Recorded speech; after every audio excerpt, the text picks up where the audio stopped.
I have compiled for you 4 deleted scenes that have not found a place for the Marvel Universe despite the efforts and hours spent. The biggest reasons they appear worthy of this bitter ending are that they are limited in budget and time, or that they are accepted as if they never happened so as not to distract their audience when it comes to Marvel Studios, of course. The support and budget provided by Disney ceases to be a problem, and the biggest factor that superheroes are exposed to is time and distress.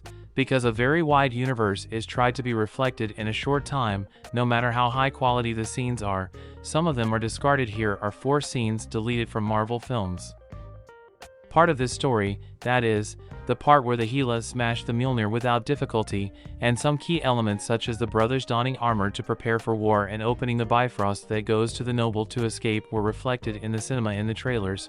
Although the encounter takes place in a prominent alley, in the film's vision editing, the disappearance of the magical hammer and the death of Odin takes place in Norway. The scene still shows Thor and Loki, but they find the Odini in very different conditions, homeless and wandering the streets of New York when Odin speaks to them, claiming that Asgard is not real and that Ragnarok and Hela are coming. Then he transfers his powers to Thor and makes him king, and then Hela appears. As if the whole scene is not heartbreaking enough, Hela confronts her father and demands accountability, and Odini stabs him in the chest to death. Then, as a good precaution, he manages to destroy Mjolnir while Loki and Thor escape. So yes, a rather cruel scene according to the film's director Taika Waititi. The test audience decided to reshoot the first scene in a different way because they were so upset about the Odin, given that the death scene of the Odith was too extreme for a film that was supposed to be fun. The editing in which the Woodine was able to say goodbye to his sons and die peacefully was more poignant.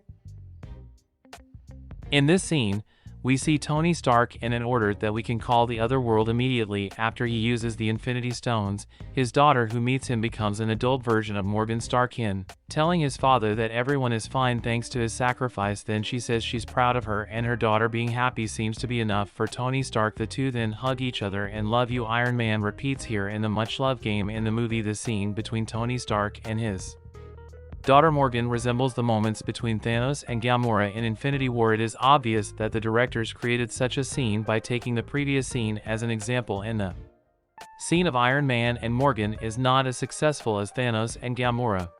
If you remember that Spider-Man is coming in the Homecoming, Spider-Man Aaron Davis is crying in his car before questioning it, so Davis cannot meet his nephew in time. In a deleted scene, Davis calls his nephew and apologizes for not being able to interview him. A clever reference to the comics is that Miles Morales actually has an uncle named Aaron Davis. Davis, also known as the Prowler, is a villain and fights with him after becoming a Maze Spider-Man. The scene where Peter Parker uses an Iron Spider costume is actually in the Spider-Man Far From Home trailer, but we didn't see the scene where we witnessed his successful use of the costume in the release version of the film. Here we see Peter Parker being aware of an organized crime thanks to a confessor within the organization and catching the criminals quite successfully. And the most remarkable aspect of the scene is that after all the bad events in Avengers Endgame, Peter Parker continues his cheerful and playful attitude. It's a choice that normally fits the character a lot, but considering that Tony Stark has just died, the movements inevitably grin a little bit, which is why the scene was removed from the final version of the film, so we had the opportunity to focus on Peter Parker's mourning. Don't forget to like the video, subscribe and turn on notifications. See you in the next video.